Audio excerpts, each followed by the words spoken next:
உணவை பகிர்ந்து கொள்கிற ஒரு நாடு இந்தியா. தெரிஞ்சுங்க, இந்த நாட்டில் இந்தியன் என்பது எனக்கு பெருமையே அதுதான். பசித்தவனுக்கு உணவளிப்பது மாத்திரமல்ல, மேற்குலக கோட்பாடு என்ன சொல்கிறது? யாரு சம்பாதிக்கிறானோ அவனுக்கு தான் சாப்பிடுற உரிமை இருக்கு, சம்பாதிக்காதவனுக்கு சாப்பிடுகிற உரிமை இல்லை என்பது மேற்குலக கோட்பாடு. நமது இந்திய கோட்பாடு அது கிடையாது. தெரிஞ்சுங்க, இங்கே உயிர் வாழ்கிற அத்துணை பேருக்கும் உணவு அருந்துகிற உரிமை உண்டு. அதை சம்பாதிக்கணும்னு அவசியம் இல்லை, உழைக்கணும்னு அவசியம் இல்லை. உயிர் வாழ்கிற அத்தனை உயிரினங்களுக்கும் உணவு சாப்பிடுகிற உரிமை உண்டு. அப்ப சம்பாதிக்கிறவன் இவனுக்கெல்லாம் உணவளிக்க வேண்டிய கடமை இந்த சம்பாதிக்கிறவனுக்கு உண்டு. நான் சம்பாதிக்கிறவனா நான் மாத்திரம் இல்லை, எனக்கு நான் சமைக்கிற உணவு என்னை சுற்றி உள்ளவங்களுக்கு. பகவத்கீதையில மாத்திரம் 40 இடங்கள்ல வருகிறது, நீ தனியாக உணவு சாப்பிட்டா அது பாவம் அப்படிங்கிற அர்த்தத்துல 40 இடங்கள்ல பகவத்கீதையில வருது. பகுத்துண்டு பல்லுயிர் ஓம்புதல் நூலோர் தொகுத்தவற்றுள் எல்லாம் தலை என்று சொல்லுது திருக்குறள். ஒரு தடவை எழுத்தாளர் ஜெயகாந்தன் சொன்னாரு, இந்த கம்யூனிஸ்ட் கார்ல் மார்க்ஸ் எழுதின டாஸ் கேபிட்டல் புத்தகம் இருக்கு, அதெல்லாம் பெருசா படிக்க மாட்டாங்க இந்தியாவில். அந்த அட்டப்படத்துல முகப்பு கவர்ல ஒரே ஒரு திருக்குறளை பொருளுடன் அச்சடித்து விட்டால் டாஸ் கேபிட்டல் என்ன இருக்குன்னு தெரிஞ்சிடும் அப்படின்னு சொன்னார். என்ன திருக்குறள்னு கேட்டாங்க. பகுத்துண்டு பல்லுயிர் ஓம்புதல் நூலோர் தொகுத்தவற்றுள் எல்லாம் தலையின்ற அந்த 7 வார்த்தை அச்சிடுங்க, டாஸ் கேபிட்டலே படிக்க வேண்டியதில்லைன்னு அவர் கம்யூனிஸ்டா இருந்த காலத்தில் சொன்னார்.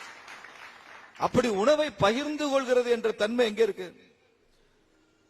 வீட்டுக்கு யாராவது வந்தா சாப்பிடுங்கன்னு சொல்றவன் இந்தியனா தான் இருப்பான். வேற எங்கே சார்? நீங்க எல்லாம் நிறைய வெளிநாடுகளுக்கு போயிருக்கீங்க, அமெரிக்காவுக்கு போங்க, உங்களை சாப்பிடுன்னு சொல்லுவானா?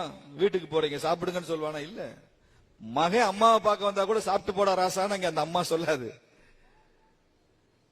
இல்ல அம்மா வீட்டுக்கு வந்தாலும் அம்மாவை சாப்பிடுன்னு சொல்ல மாட்டான். 2 நண்பர்கள் ஹோட்டலுக்கு போனா, என் ஃப்ரெண்ட் அமெரிக்கால இருந்து சொல்ற, 2 ஃப்ரெண்ட்ஸ் ஹோட்டலுக்கு போறோம், அவன் என்னை அணத்தி நீ வா நம்ம 2 பேரும் ஹோட்டல்ல சாப்பிட போகணும் சொல்லி என்னை கூட்டிட்டு போனா, போய் உட்காந்து விதவிதமா உணவு அருந்தணும், விதவிதமா சாப்பிட்டோம். சாப்பிட்டு முடிச்சதுக்கு அப்புறம் என் பில்லு நான் கட்டணும், அவன் பில்லு அவன் கட்டிக்குவான். எனக்கு சேர்த்து நீ கட்டுடானா சண்டை வந்துடும். உன் பில்ல எதுக்கு நான் கட்டணும், நீ உனக்கு கட்டு நான் எனக்கு கட்டுங்கிறதா மேற்குலகம். இல்லைன்னா சண்டை வரும். இங்க காங்கேயத்துல இப்ப நான் மதியம் இந்த ஈவினிங்ல ஒரு டின்னர் சாப்பிட்டு நான் என் பில்ல கட்டினா இங்க சண்டை வந்துடும். யாரும் என்ன அனுமதிக்க மாட்டேங்க. எப்படி நீங்க கட்டலாம்? எங்களை அவமானப்படுத்துற மாதிரி இருக்கு. அதனாலதான் சொல்றான், உண்டு கெட்டது வயிறு உண்ணாமல் கெட்டது உறவு அப்படின்னு. எந்த வீட்டுக்கு போனாலும் சாப்பிடுன்னு சொல்லுவாங்க, சாப்பிட்டு வயிறு கெட்டு போகும். ஆனால் சாப்பிட மறுத்தால் உறவு கெட்டு போகும் என்பதான இந்திய பண்பாடு. இது எவ்வளவு பெருமையான ஒரு விஷயம். அது ரோட்டரியிலே ஒரு கதை சொன்னாங்க. மதுரையில இருந்து ரோட்டரி கிளப்ல ஒரு தடவை மலேசியாவுக்கு போனாங்க, கோலாலம்பூர். அந்த மலேசியன் ரோட்டரி கிளப்ல நிறைய இந்தியன்ஸ் இருப்பாங்க, இந்தியன் கேரக்டர் நிறைய இருக்கும். இவங்க ஏதோ ஒரு டின்னர் டைம்ல போன உடனே இவங்க 20-30 பேர் போய் இங்க ரோட்டரி மீட்டிங் நடக்குது, நம்ம நண்பர்கள் தானேன்னு போயிட்டாங்க. போனா அவங்க பூரா மலேசியன்ஸ். இவங்களை பார்த்த உடனே அவங்களுக்கு மகிழ்ச்சி, இவங்களுக்கு மகிழ்ச்சி, ஆற தழுவிக்கிட்டான். வாங்க வாங்க சாப்பிடுங்கன்னு சொன்னா ஹெவி டின்னர் ஒரு வெட்டிட்டு வந்தாங்க எல்லாம். அதுக்கு அடுத்து 2 நாள் கழிச்சு அவங்க எல்லாம் அப்படியே அந்த டெலிகேஷன் சிங்கப்பூர் வந்திருக்காங்க. அங்கேயும் அன்னைக்கு ஏதோ ரோட்டரி மீட்டிங் நடக்குது, அங்கேயும் போலான்.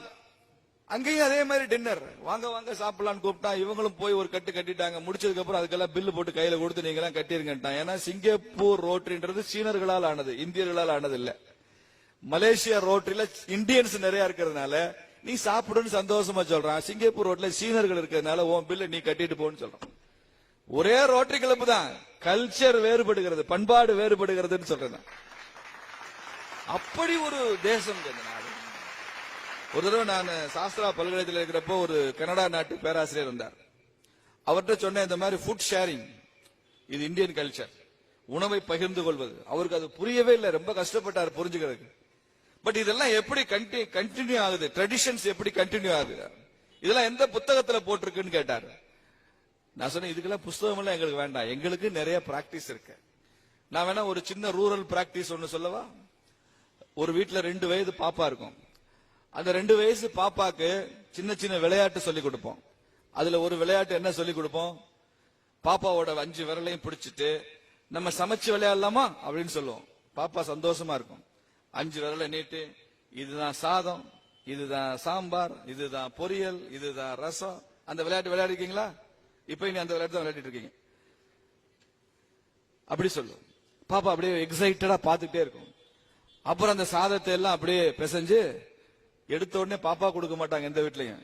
எடுத்த உடனே தாத்தா கொஞ்சம், பாட்டிக்கு கொஞ்சம், அத்தைக்கு கொஞ்சம், மாமா கொஞ்சம். இதெல்லாம் விர்ச்சுவல் ஃபுட்டு, கண்ணில் ஃபுட்டு இல்ல. பாப்பா அப்படியே ஒன்னொன்னுக்கும் பார்த்துட்டே இருக்கும். பாப்பாவே ஊட்டும் விர்ச்சுவலா. உடனே தாத்தா ஆன்னு வாயை திறப்பார், எனக்கு கொஞ்சம் கொடு, ரொம்ப டேஸ்டா இருக்கே அப்படின்னு அவரு ஒரு பொய்ய ரொம்ப சந்தோஷமா சொல்லுவார். அதுக்கப்புறம் தான் கடைசியா பாப்பாக்கு. பாப்பா சாப்பிட்டதோட அந்த விளையாட்டு முடியாது. கொஞ்சம் நாய்க்கு கொஞ்சம் கொடு, பசுவுக்கு கொஞ்சம் கொடு, எறும்புக்கு கொஞ்சம் போடு. விளையாட்டு விளையாடிருக்கீங்களா இல்லையா? 2 வயது குழந்தைக்கு தான் சமைக்கிற உணவு தனக்கு மாத்திரமல்ல இந்த ஒட்டுமொத்த உயிரினங்களுக்கும் என்கிற ஓபன் யூனிவர்சிட்டி எஜுகேஷன் எப்படி வருது? 5 விரலை வச்சு ஒரு சின்ன விளையாட்டுல சொல்லி கொடுக்கறானே, எந்த நாட்டுல இருக்கு? இந்தியனாக இருப்பதில் பெருமையா இல்லையா? உலகத்துக்கு உணவளிக்கிற தன்மை இந்தியன் கல்ச்சர்ல, இந்தியன் ஜீன்ல இருக்கா இல்லையா? இது நம்ம நாட்டோட பெருமைங்க. இது எங்கேயும் கிடையாது. இப்படி நாம இந்த உணவை பகிர்ந்து கொள்வதை கூட நாம கொண்டு போவோம்.